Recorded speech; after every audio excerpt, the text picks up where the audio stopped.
우리 오늘 제목 한번 따라해 볼까요? 위기 앞에서. 위기 앞에서 아브라함에 관한 말씀을 나누고 있습니다. 창세기 12장에서 하나님께서 아브라함을 말씀으로 부르셨을 때에 어떤 길을 걸어갈 것인지 말씀해 주시지 않았어요. 하지만 눈에 보이지 않아도 하나님의 말씀을 믿고 순종함으로써 이제 아브라함의 인생의 믿음의 길이 시작이 됩니다. 그리고 하나님께서는 이 믿음의 과정을 통해서 이 아브라함을 믿음의 조상으로 성숙해 가시고 여러분 점점 변화시켜 가시는데요.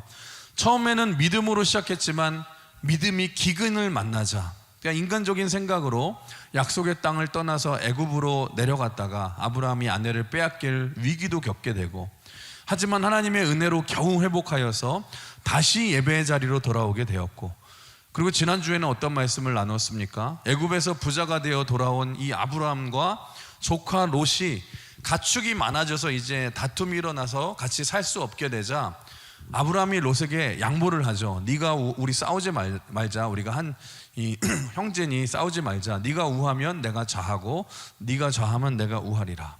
아니 그러면 조카 롯은 당연하게 이 삼촌에게 양보를 해야 되는데 자신이 먼저 이제 눈에 보이는 좋아 보이는 땅을 먼저 선택을 하게 되죠. 그러니까 어떤 땅을 선택하게 되냐? 지금 롯이 욕망에 눈이 멀어서 눈에 보이기에 좋은 소돔 땅을 선택합니다. 그런데 롯이 떠난 후에 하나님께서 아브라함에게 약속을 해주시죠. 아브라함아, 눈을 들어 동서남북을 바라봐라. 내가 보이는 땅을 너에게 다 주리라.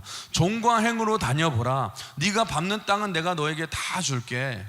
그런데 이런 엄청난 말씀을 들었음에도 불구하고 아브라함이 욕심을 가지고 더 많은 땅을 밟고 더 많은 땅을 보기 위해 분주하게 뛰어다니지 않았고, 아브라함은 헤브론에 있는 마므리 상수리에서 숲에서 하나님을 예배하며 하나님과 교제하기 시작합니다. 여러분 한번 비교해 보십시오. 롯은 소돔 땅을 선택하여서 욕망에 이끌려 살아갔지만 아브라함은 자신의 유일한 소망이 되신 하나님과 교제하고 예배하는 삶을 선택해서 헤브론으로 떠났다는 것입니다. 여러분 우리도 마찬가지예요. 우리도 언제나 인생을 살다 보면 두 가지의 길이 있습니다. 헤브론의 길과 소돔의 길이 있고, 하나님의 길과 세상의 길이 있고, 좁은 길이 있고 넓은 길이 있고, 생명의 길이 있고 파멸의 길이 있고. 그게 아브라함과 롯의 차이점 아닙니까? 여러분 우리가 걸어가는 이 믿음의 길은 눈에 보이기에 화려하고 멋진 소돔의 길이 아니고, 비록 아브라함이 선택한 이 좁은 길, 많은 사람이 찾지 않는 길이라 할지라도 여러분 분명한 사실은 이 길이 생명의 길인 줄 믿습니다. 하나님이 함께 하시는 길이고, 하나님께서는 이런 믿음의 사람을 통해서 하나님 나라를 이루어 가신다는 것입니다. 그리고 오늘 본문인 창세기 14장이 시작되는데 14장의 앞부분은 우리가 읽지는 않았지만 이 앞부분의 내용을 좀 살펴보자면 갑자기 전쟁의 분위기로 이제 화면이 전환이 되죠. 갑자기 어떤 전쟁하는 내용이 나오냐면 이 북부 지역의 연합인 네 나라의 왕들과 남부 지역의 연합인 다섯 나라의 왕들이 이제 싸움이 일어납니다. 큰 전쟁이 일어나는데 여러분 막상막하의 전쟁일 것 같지만 그렇지 않습니다. 이 북쪽의 네 개의 나라들은요 아주 강력한 나라들이거든요. 그러니까 이 나라들이 장차 앞으로 세계적인 제국으로 성장할 나라들의 뿌리들이 다 이 중에 있었는데, 뭐 페르시아 왕국 제국, 뭐 아수르 제국, 뭐 바벨론 제국의 뿌리들이 있었던 나라들이 다 있었고, 그리고 반면 남부의 이 연합의 5명의 이 나라들 왕들은 북쪽에 있는 나라에게 조공을 바치던 소수의 작은 나라들이었어요. 그러니까 당시 힘의 논리로 장악하던 이 북쪽이 남쪽을 장악하던 시대였는데, 갑자기 남쪽의 5나라가 연합을 해서 이대로는 우리가 살 수 없다, 지금 반항을 한 거죠. 전쟁을 일으켰는데 뭐 결국은 어떻게 됩니까? 결과는 북쪽이 연합군이 남쪽을 당연히 완전히 이기게 되죠. 그런데 성경에서 지금 아브라함의 이야기를 쭉 하고 있다가 갑자기 전쟁이 일어난 이야기를 하는 이유가 뭘까? 여러분 그 전쟁 속에서 남쪽 연합군의 5나라 중에 하나가 이 아브라함의 조카 롯이 욕망에 이끌려 갔던 이 소돔이었다는 것입니다. 그러니까 결국에 전쟁에 패하게 되고, 여러분 롯도 소돔에 있었기 때문에 가진 모든 것을 다 잃어버리고 전쟁의 포로가 되어서 끌려가게 되었다는 것입니다. 그런데 그 과정 속에서 이 아브라함이 자신이 훈련시킨 318명의 이 군사들을 데리고 조카 롯을 구하기 위해서, 말도 안 되는 싸움이죠. 그 북쪽의 이 네 나라의 이 연합한 왕국, 그 엄청난 제국과 여러분 싸우게 되었고, 하나님의 은혜와 말도 안 되는 승리를 거두게 되었다는 것입니다. 그래서 여러분 오늘 말씀을 통해서 여러분 믿음의 길과 세상의 길을 걸어갔던 이 아브라함과 롯을 한번 비교해 보시면서 오늘은 믿음이 이런 위기를 만났을 때에 어떻게 우리가 승리할 수 있는지 오늘 같이 은혜를 나눠보고 결단하는 시간이 되기를 원하는데요. 첫 번째로 롯의 인생을 먼저 살펴보시자면, 여러분 롯의 인생을 한마디로 말하면 롯은 언제나 욕망에 이끌려가는 인생이었다는 거예요. 우리 한번 12절을 한번 같이 읽어볼까요? 12절 시작. 소돔에 거주하는 아브라함의 조카 롯도 사로잡고 그 재물까지 노력하여 갔더라. 여기 보시면 롯을 설명할 때 이렇게 말하죠. 롯도 잡혀갔더라. 롯도. 그러니까 성경에 등장하는 롯이 등장할 때를 이제 보시면 성경의 표현이 뭐 롯이 믿음으로 어떻게 행동했다라는 말이 하나도 나와 있지 않아요. 언제나 롯이 등장하는 장면을 보시면 롯도 이런 표현이 계속해서 등장을 해요. 여러분 롯이 처음 이제 등장하던 장면이 창세기 12장인데, 하나님께서 처음 아브라함에게 말씀하시면서 내가 너의 지시할 땅으로 가라, 너는 복이 되리라 했을 때에 우리 창세기 12장 4절의 말씀 읽어볼까요? 시작. 이에 아브라함이 여호와의 말씀을 따랐고 롯도 그와 함께 갔으며. 롯이 갔다라고 말하지 않고 롯도 따라갔다라고 말을 하고, 13장 창세기 13장 5절도 같이 읽어볼까요? 시작. 아브라함의 일행 롯도 양과 소와 장막이 있으므로. 그러니까 13장에서 아브라함과 롯이 싸울 때도 보시면 롯도 이렇게 행동했다. 그럼 우리가 인생을 사시면서 항상 이런 인생이 있다라는 것입니다. 어떤 사람은 인생을 주도적으로 살아가면서 누가 헌신해서 갔더라, 누가 주도적으로 전도를 하더라, 누가 하나님을 예배하고 기도했더라, 여러분 이런 주도적인 인생을 살아가는 사람이 있는 반면, 어떤 사람은 이런 사람이 있어요. 누가 전도도 겨우 따라갔더라, 누가 선교도 막판에 겨우 따라갔더라, 새벽 기도도 겨우 따라 나와서 했더라. 물론 이게 나쁜 건 아니지만 여러분 무슨 말이냐, 언제나 따라다니는 인생이 있다라는 것입니다. 오늘 본문 12절도 보세요. 12절도 읽어볼까요? 시작. 소돔에 거주하는 아브라함의 조카 롯도 사로잡고 그 재물까지 노력하여 갔더라. 그러니까 롯이 항상 등장하는 말은 무엇입니까? 롯도예요. 롯도. 무슨 말이냐, 롯은 언제나 스스로 믿음으로 결정하는 법이 없습니다. 늘 끌려가는 인생을 살았다는 것입니다. 근데 여러분 문제는 뭐냐, 우리도 그렇게 살아갈 수 있다라는 거예요. 여러분 신앙생활을 하시면서 여러분 교회에서 뭘 같이 하고 뭘 섬기자고 하면은요, 여러분 어떤 분들은 이런 분들이 있어요. 알겠습니다 목사님, 제가 섬기겠습니다, 제가 가보겠습니다, 제가 해보겠습니다, 이런 식으로 하는 것이 아니라 어떤 분들은요 늘 뭐 선교 가거나 뭐 하자 그러면 제일 먼저 물어보는 게 뭔 줄 아세요? 누구누구 간대요? 여러분 뭐 한대요? 주도적으로 자기 생각을 가지고 여러분 참여하고 결정하는 게 아니라, 여러분 누가 가면 나도 갈게요, 누가 한다면 나도 할게요. 그러니까 대세만 살피고 우리가 손해보지 않으려고만 하고 자기 이익만 생각하고 살아가는 것, 여러분 그 모습이 롯의 모습이라는 거예요. 여러분 이런 인생이 끌려가는 인생 아닙니까? 그러면 인생을 살면서도 여러분 언제나 두 종류의 사람이 있습니다. 끌려다니는 사람, 쫓겨다니는 사람, 여러분 어디든지 묻어가는 사람이 있는 반면, 하나님의 말씀을 듣고 약속을 받고 그 말씀을 듣고 부르심에 따라 순종하는 이 부름받은 사람이 있다라는 것입니다. 그러니까 우리도 항상 끌려가고 쫓겨가는 그런 인생이 아니라 하나님의 부르심을 받아 순종하는 쓰임받는 주도적인 인생이 돼야 될 줄 믿습니다. 저는 여러분이 그런 인생이 되셨으면 좋겠어요.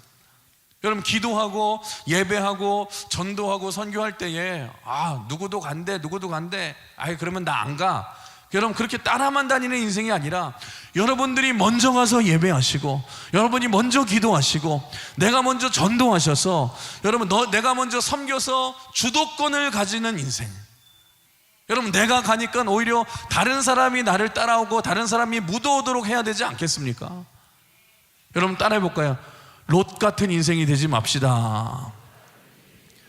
내가 주도적으로 여러분 믿음으로 나가면 롯도 같은 사람들이 나를 묻어오도록 만들어야죠.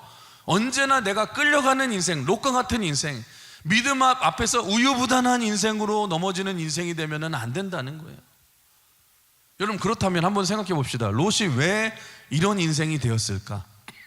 여러분 여러 가지 이유가 있겠지만 저는 한 가지 큰 이유 중에 하나가 이거라고 생각해요. 여러분 롯의 인생을 보시면은요 고난이 별로 없습니다. 그러니까 너무 젊어서부터 환경이 좋거나 화려하면은요 그 인생이 체질화가 되어 버리거든요. 그래서 그냥 묻어가는 인생이 될 수 있다라는 거예요. 여기 계시는 우리 어르신들, 우리 장로님들, 권사님들, 나이 많이 드신 분들을 보시면 여러분 젊었을 때 고생 참 많이 하셨죠. 우리 옆 사람 한번 이렇게 인사해 볼까요? 참 많이 수고하셨습니다. 다시 한번 인사하게, 참 그동안 고생 많으셨습니다. 어릴 때 여러분들 고생 많이 하셨잖아요. 그러니까 뭘 묻어가는 인생을 살 수가 없었어요. 왜냐하면 옛날에는 여러분 가난했잖아요. 지극히 가난했고 돈도 없었기 때문에 대부분의 분들이 다 자수성가하신 분들이거든요. 그러니까 주도적인 인생을 여러분 인생이 아니고는 살 수 없는 환경이었어요. 그래서 뭐 옛날에 그 보릿고기의 어려움을 겪었던 어르신 분들의 한이 맺혀 있죠. 한이 주로 뭐예요? 너무 가난하고 힘들고 공부도 제대로 못해서 뭐 쌀밥 먹고 싶다, 뭐 좋은 방에 살고 싶다. 그리고 사실 내가 고생을 너무 많이 한 게 이게 한이 되어서 결과적으로는 이제 사실 그게 결과적으로 보면은 복이었잖아요. 근데 그걸 모르고 뭐라고 늘 말하냐면 내 자식들만은 고생시키지 말아야지, 우리 자녀들에게만은 좋은 것을 해줘야지, 그런 생각을 가지고 있어서 많은 분들이 그렇게 얘기해요. 고생은 내가 할 테니 너희는 편하게 지내라. 그러다 보니까 여러분 요즘 젊은 사람들을 보시면 다 롯과 같은 인생이거든요. 인생에 간절함이 없습니다. 여러분 비전이 없습니다. 의욕이 없습니다. 그저 안주하면서 편한 것만 따라가는 것이 인생의 목적이 되어버렸어요. 남들이 그냥 다 따라하는 대로 화려하고 좋은 것만 좋아하고, 여러분 공부는 많이 했어요. 지식은 많이 아는데 정신력이 약합니다. 그리고 오히려 감사함을 잃어버렸어요. 비판하고 여러분 비교하고 정죄하기만 합니다. 제가 보니까 요즘 엄마들이요 진짜 불쌍해요. 왜냐하면 요즘 엄마들 자식들에 매여 살아서 자식들 대신 고생을 얼마나 하는지, 애들 대신 밥 먹여주고요, 여러분 다 큰 애들 대신 숙제해주고요, 애들 학교 보내는데 운전해줘야지, 뭐 해줘야지, 애들 좋은데 또 다 보내줘야지, 애들보다 더 바쁜 게 여러분 엄마들이라니까요. 근데 여러분 한번 생각해 보십시오. 사실 인생을 살아가면서 실패도 좀 하고 고생도 좀 해봐야지 철이 들고 여러분 성숙이 되잖아요. 어르신들 말 틀린 게 없잖아요. 여러분 고생해야지 철이 든다라고 말을 하잖아요. 아니 어떻게 인생을 중학교 3년, 고등학교 3년의 실력으로 우리 인생을 성공했다라고 우리가 정의할 수 없다고 말하지 않습니까? 왜냐하면 그 후의 인생이 어떻게 될지 모르기 때문에. 그러니까 여러분 저는 청소년 사역자 출신인데 청소년 사역을 주로 많이 했었는데, 옛날에 제가 청소년 사역을 할 때도 느낀 게 뭐냐면 애들 중에 그런 애들이 있어요. 인생에서 방황도 좀 세게 해보고 학교에서도 맨날 사고도 쳐보고 공부도 진짜 되게 못해가지고 맨날 F 나오고 막 그런 애들을 보시면 나중에 커서 보잖아요. 그런 애들이 정신 바짝 차려가지고 나중에는 더 잘 살더라고요. 신앙생활을 잘하고 신앙생활도 잘하고, 특히 이제 뭐 수능 다가오잖아요. 이제 11월이니까 수능이 다가오는데 고3 때 원하는 대학에 못 들어가서 여러분 재수도 하는 애들, 뭔가 인생에서 큰 실패를 처음 겪은 애들이 나중에 보면은요 정신이 바짝 차려가지고 나중에 보면 더 성공한 애들이 많더라니까요. 여러분 왜 그렇습니까? 고3 때 재수해본 그 1년의 경험이 무엇보다 귀하기 때문에. 우리 남자분들 군대 가서 여러분 고생해봐야지 정신 차리고 군대 가봐야지 여러분 정신 차린다고 하는 이유가 뭐예요? 여러분 고생해봄을 통해서 인생의 중요한 걸 깨닫기 때문에. 마찬가지로 여러분 우리의 인생에 실패하는 시간, 남들보다 뒤처지는 그 시간같이 느껴지는 그 고난의 시간, 그 실패와 좌절을 스스로 경험하고 깨닫고 다시 일어나는 그 과정이 오히려 우리를 성숙해 만들고 더 하나님 앞에 바로 서게 만들지 않습니까? 아이들도 그렇다니까요. 여러분 그런 아이들이요, 여러분 또래 아이들과 비교해서 생각도 다르고요, 나중에 대학교 가서도 방황하지 않습니다. 대충 하지 않습니다. 실패를 일찍 경험해서 그런지 정신 차리고 잘 하더라고요. 그러니까 여러분 애들 공부 안 하는 애들 공부해라 말할 필요도 없어요. 제일 좋은 방법은 뭐냐? 실패를 경험하게 하는 거예요. 자기가 깨달아야지 여러분 움직이잖아요. 인생에서 중요한 것이 무엇인지를 깨달아야 되지 않습니까? 여러분 우리의 신앙생활에서도 마찬가지라는 것입니다. 여러분 정말 힘들 때에 우리가 너무너무 힘들면 우리가 예배에 목숨 걸고 나오든지 우리가 목숨 걸고 기도하든지 더 어려우면 금식하고 엎드리고 그래야 되는데, 문제는 뭐냐? 여러분 우리 영적으로도 그런 모습이 별로 없어요. 힘들면 우리가 힘들다고 말은 많이 하는데 여러분 예배를 제대로 드리는 것 같지도 않고, 여러분 그렇다고 하나님 붙들면서 기도하는 것 같지도 않고 참 애매한 인생을 살아가지 않습니까? 여러분 이런 인생이 롯과 같은 인생이라는 것입니다. 여러분 그런데 진짜 양육을 잘하는 부모가 어떤 모습인 줄 아십니까? 누가복음 15장에 나오는 탕자의 아버지와 같은 모습이에요. 여러분 탕자가 누구입니까? 탕자가 허랑방탕하게 자기 하고 싶은 거 다 하고 나서 살다가 외국에 떠나서 살다가 여러분 주염나무 열매도 주는 자가 없으니까 없어서 돌아와야만 정신 차릴 아들이 이 탕자의 아들 아닙니까? 탕자 아닙니까? 그러니까 절대로 집에서는 변화될 아이가 아니거든요. 그러니까 그럼에도 불구하고 이 아버지를 보세요. 이 아버지가 얼마나 멋지냐? 여러분 아들이 실패할 자유까지 주면서 떠나는 것을 허락해주고 돌아올 때까지 기도하면서 기다려주고, 그래서 여러분 아들이 나중에 돌아오게 만들고 깨닫고 돌아오게 만들지 않습니까? 반면에 여러분 밤낮 오냐 하면서 성실해 보이지만 악한 탕자의 형은 어떻습니까? 별로 눈에 띄는 여러분 죄는 지은 것이 없지만 인물이 되는 것도 아니고 여러분 동생을 정죄만 하는 바리새인과 같은 이 모습이 탕자의 형의 모습 아닙니까? 여러분 그러니까 제가 보니까 그래요. 신앙생활을 할 때도 여러분 죄를 확실히 지어서 완전히 박살나야지만 천부여 의지 없어서 손들고 옵니다. 그렇게 회개하고 돌아오는데, 아니 이거는 죄인 같지도 않고 그렇다고 죄도 숨어서 몰래 짓기를 하는데 의인도 같지도 않고 그렇다고 믿음대로 살지도 않고 그러면서 내가 죄인인 게 깨달아지지도 않고 그래서 깨지지도 않으면서 애매모호한 인생을 살면은 안 된다는 것입니다. 여러분 우리 인생 가운데 여러분 그래서 그렇게 불평을 가지실 때가 있죠. 하나님 앞에 하나님 왜 나를 사랑하신다고 하면서 왜 내 인생에 이런 고통을 주십니까? 왜 내 인생의 고난이 사라지지 않습니까? 근데 여러분 왜 하나님이 우리를 사랑하시면서 고난을 주시는 줄 아십니까?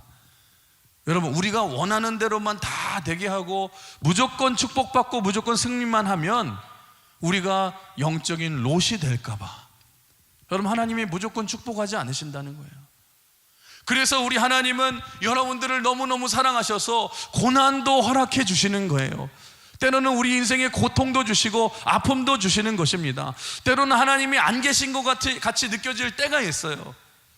근데 여러분 그럴 때 여러분들이 기억하셔야 될 게 뭐냐? 하나님이 버리신 게 아닙니다. 하나님이 기다리고 계시는 줄 믿습니다.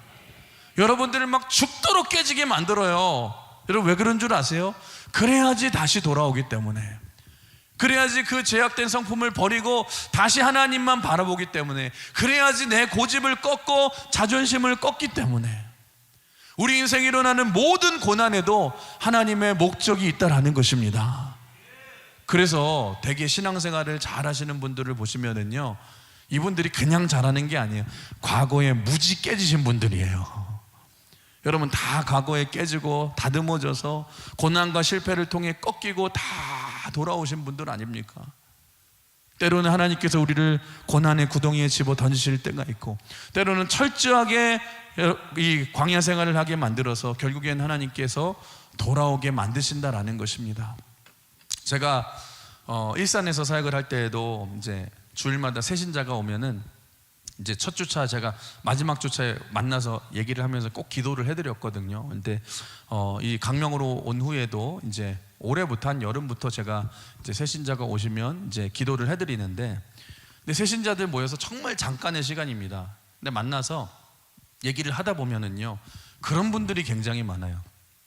한 20대까지 신앙생활 열심히 잘하다가 교회에 대한 상처 때문에, 아니면 누구 때문에, 아니면 뭐에 대한 실족을 해서, 아니면 세상이 좋아서 그렇게 떠나 있다가 한 20년, 30년, 40년 만에 이렇게 돌아왔다라는 거예요. 어떻게 우연히 이렇게 왔다라는 거예요.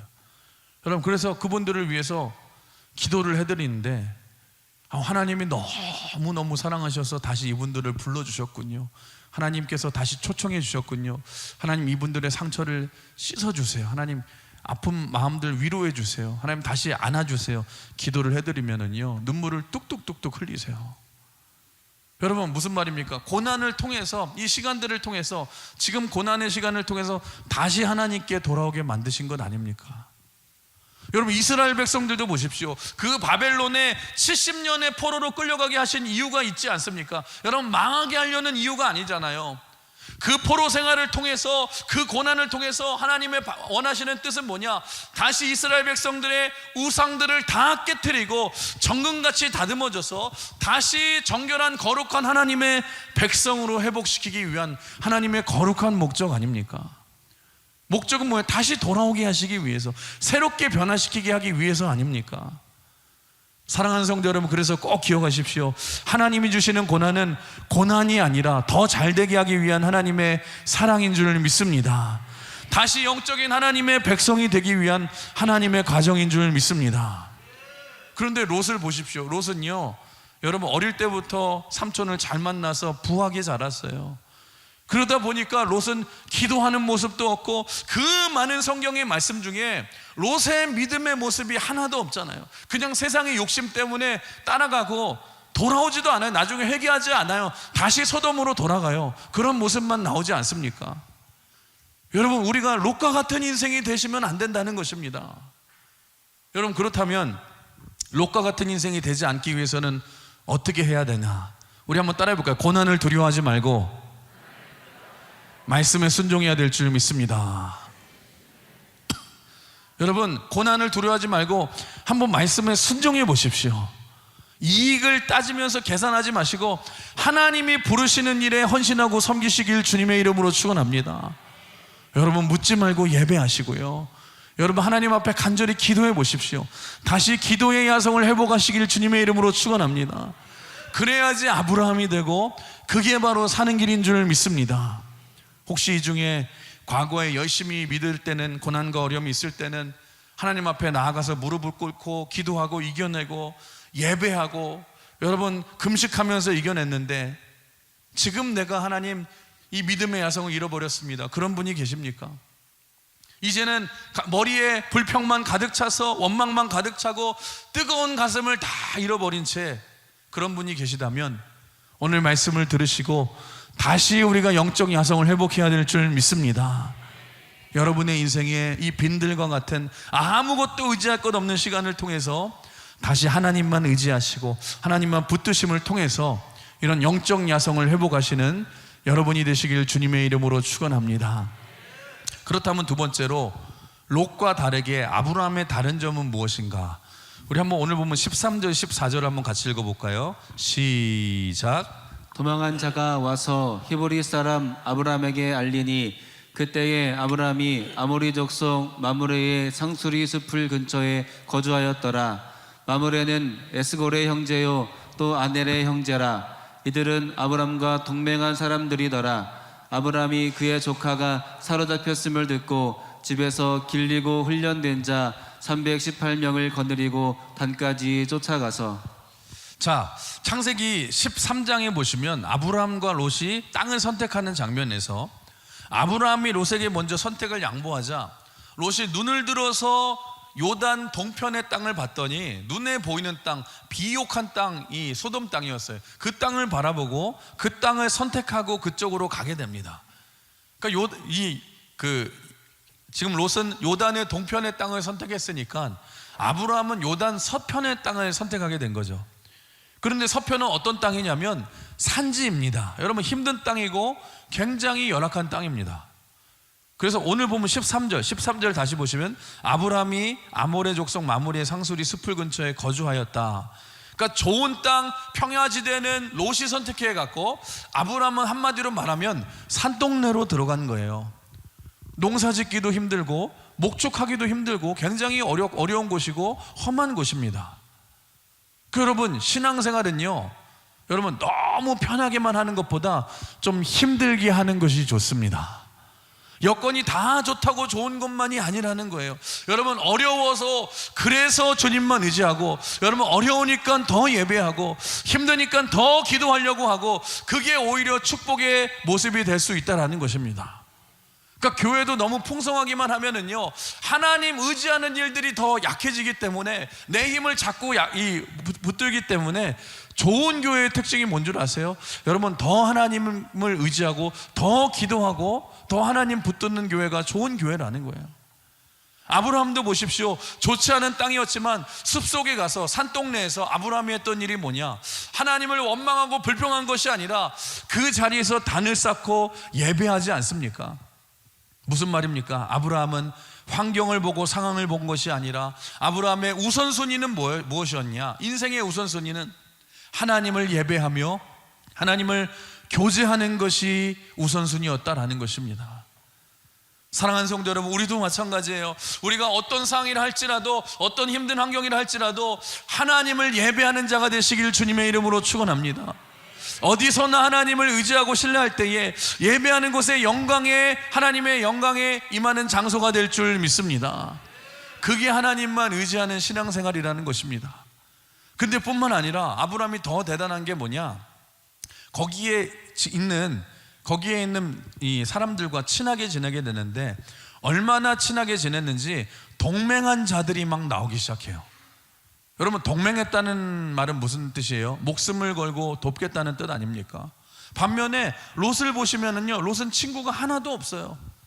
친구도 없고, 나중에 소돔에서 나올 때에 사람들이 서로 죽이려고 하고, 사위들한테 같이 가자고 하니까 장인의 말을 여러분 농담처럼 여기고, 자기 부인은 욕심 때문에 뒤돌아보다가 소금기둥이 나중에 돼버리고, 얼마나 비참한 인생이 됩니까? 사랑하는 성도 여러분, 우리 신앙생활이 너무 편하고 풍족해서 롯과 같은 인생이 되면 안 된다는 것입니다. 그래서 내가 물질도 좀 있고 차도 뭐 괜찮은 거 타고 집도 넓은 거 넣고, 여러분 환경은 좋은데, 그런데 내가 기도도 못하고 섬김도 안 하고 예배도 제대로 못 드리고 있으면, 뭐 하나 제대로 하는 게 없다라면 잊지 마세요. 내가 롯과 같은 인생을 살고 있다라는 거예요. 반면에 여러분, 아브라함은 어떻습니까? 환경이 좋지 않아도, 상황이 좋지 않아도 하나님만 바라보며 예배하며 말씀을 의지하고 나아가니까 이상해요. 그 땅이 하나님이 기름 부으시기 시작하니까 그 땅이 부흥되기 시작하고요, 나중에 역전의 현상이 일어나잖아요. 여러분, 안주하는 신앙생활을 떠나고 여러분 편하게 신앙생활을 하는 것이 좋은 것이 아니라는 것입니다. 그래서 여러분, 할 수만 있다면 여러분 기도도 해보시고, 여러분 새벽 기도도 나와보세요. 여러분 섬겨도 열심히 좀 섬겨보시고, 여러분 또 전도도 좀 해보시고, 말씀대로 여러분의 삶에서 한번 살아보십시오. 어떤 분들은 그래요. 아유 목사님, 내 삶과 교회 생활은 달라요, 이러지 마시고, 여러분 삶에서도 믿음대로 살면서 부딪히면서 살아보셔야 된다라는 거예요. 그래야지 우리의 신앙도 변하기 시작하고 내 믿음이 삶 속에서 역사하는 삶이 되지 않겠습니까? 사랑하는 성도 여러분, 아브라함의 길을 걸어가시길 주님의 이름으로 축원합니다. 이 믿음의 길, 좁은 길, 여러분 십자가의 길을 할지라도 아브라함처럼 가장 먼저 예배하는 삶을 사시길 주님의 이름으로 축원합니다. 그리고 주변 사람들을 사랑하시고 섬기셔서 친구를 사귀십시오. 그리고 거기서 믿음으로 준비하고 훈련하십시오. 우리 아브라함을 보십시오. 조카 롯이 포로로 잡혀가자 그 배신했던 롯을 구하기 위해서 훈련된 318명을 데리고 가는데 14절에 하반절에 보시면 단까지 쫓아갔다라고 말을 해요. 성경에서 나오는 단이라는 말은 이스라엘의 최북단입니다. 최북단. 거기까지 따라가서 싸워서 롯과 모든 가족들을 구해왔다라는 거예요. 여러분, 여기서 알 수 있는 아브라함의 믿음이 무엇입니까? 아브라함은 롯이 자신을 배신했다고 똑같이 대갚아주지 않았다는 거예요. 여러분, 믿음이 무엇입니까? 믿음은 내 마음이 아니라 하나님의 마음을 품는 거예요. 내 마음은 무엇입니까? 내 마음은 배신한 사람들 복수하고 싶죠. 그냥 오히려 박수 쳐주고 싶죠. 잘못 배신했는데 이제 완전히 무너졌다고 하면. 근데 하나님의 마음을 품으면 그럴 수 없다라는 거예요. 어떠한 사람이라 할지라도 사랑하고 섬기는 것이 아버지의 마음 아닙니까? 여러분, 또 한 가지 믿음은 아브라함의 믿음은 어떤 믿음이었냐? 즉각적으로 순종하는 믿음이었다는 것입니다. 여러분, 아브라함을 보시면 즉각적으로 순종함을 통해서 조카 롯을 구하는데, 사실 여러분, 이 싸움은 무모한 싸움이에요. 생각해 보세요.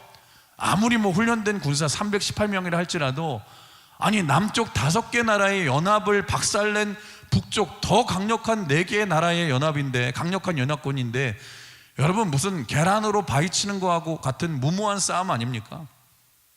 그럼에도 불구하고 아브라함이 조카 롯을 구하러 싸우러 달려갈 수 있었던 원동력은 무엇이었냐? 한 가지밖에 없습니다. 아브라함이 하나님을 믿었기 때문에.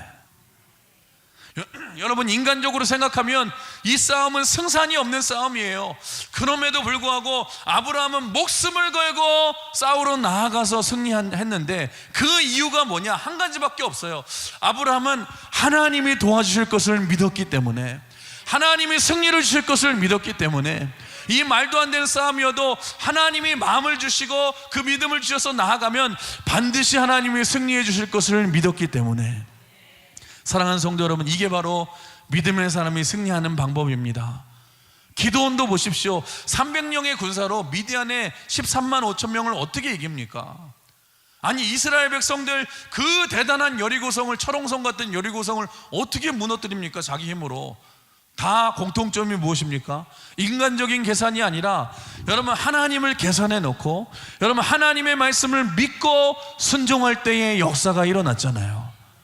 우리도 마찬가지라는 것입니다. 여러분, 믿음의 삶은 뭐냐? 눈에 보이는 것으로 사는 것이 아니라 하나님의 말씀을 믿고 말씀대로 순종해 보십시오. 그러면 여러분, 하나님의 역사를 여러분의 삶에서 체험하게 될 줄 믿습니다. 위기 앞에서 아브라함은 믿음으로 순종하고 믿음으로 선택할 때에 말도 안 되는 전쟁에서도 하나님의 도우심으로 승리하게 되고 조카 롯을 구하게 되었다는 것입니다.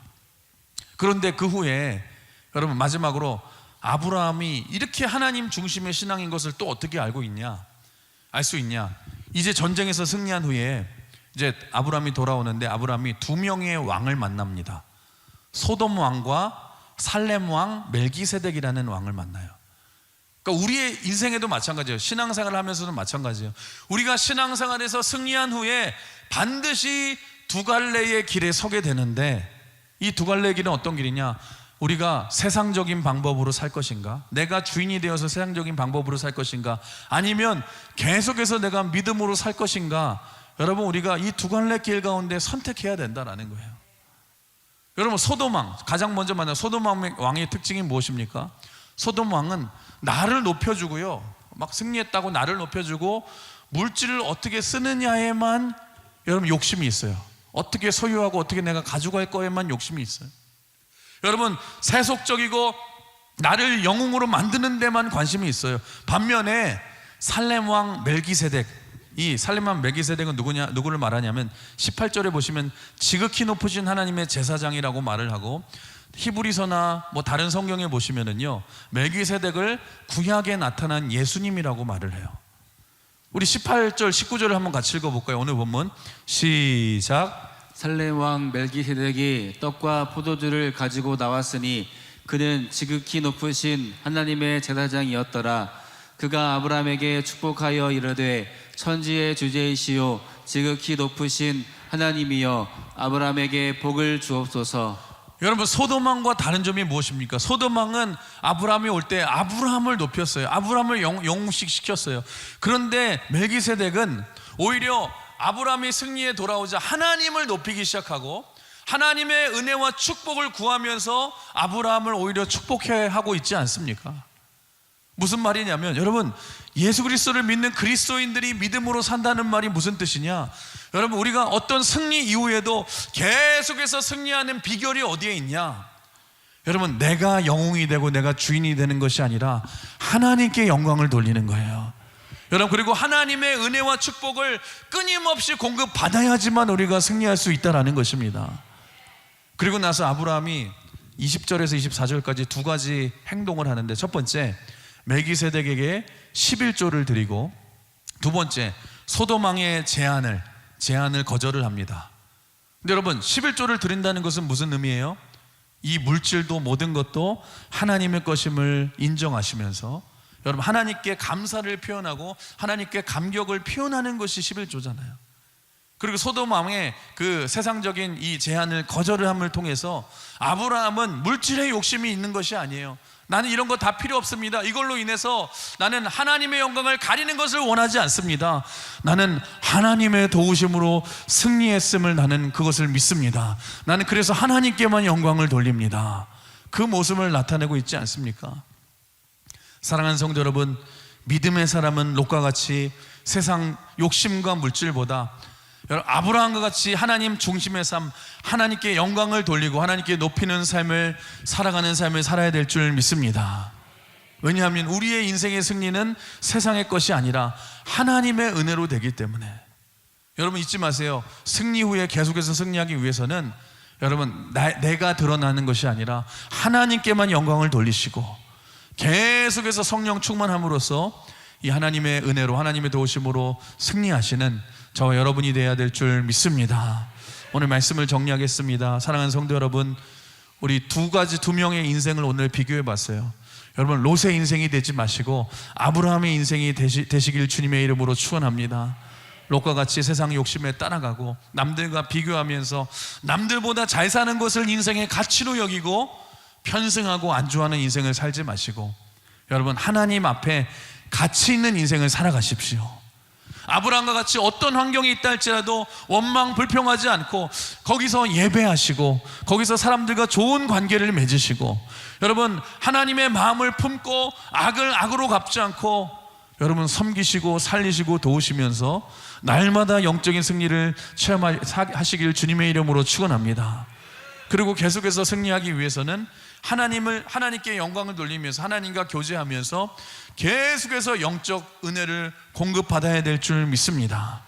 그러니까 세상적인 가치보다 예배하는 삶을 살아갈 때, 하나님을 인정하고 높이는 삶을 살아갈 때에 여러분, 하나님 반드시 복을 주시고 축복해 주신다는 거예요. 우리 다음 주가 여러분 이제 행축대회입니다. 행축대회. 하나님 앞에 여러분 무엇이 가치 있는 인생인가를 여러분 생각해 보시면서, 환경과 상황은 어려워도 여러분 영혼 살리는 것이 가장 가치 있는 인생이다, 복음 증거하는 일이 가장 의미 있는 일임을 기억하시면서 여러분 영혼을 섬기시고 여러분 복음을 전하셔서 여러분 한 주간도 어떤 여러분의 인생의 고난과 위기 앞에서 아브라함과 같이 예배하며 영혼을 섬기며 하나님께 영광 돌림으로 말미암아 믿음으로 승리하시는, 이 믿음의 길을 담대하게 걸어가며 승리하시는 저와 여러분 되시길 주님의 이름으로 축원합니다. 주님의 이름으로 축복합니다. 우리 이 시간에 같이 찬양하시고 우리 같이 기도하길 원하는데요.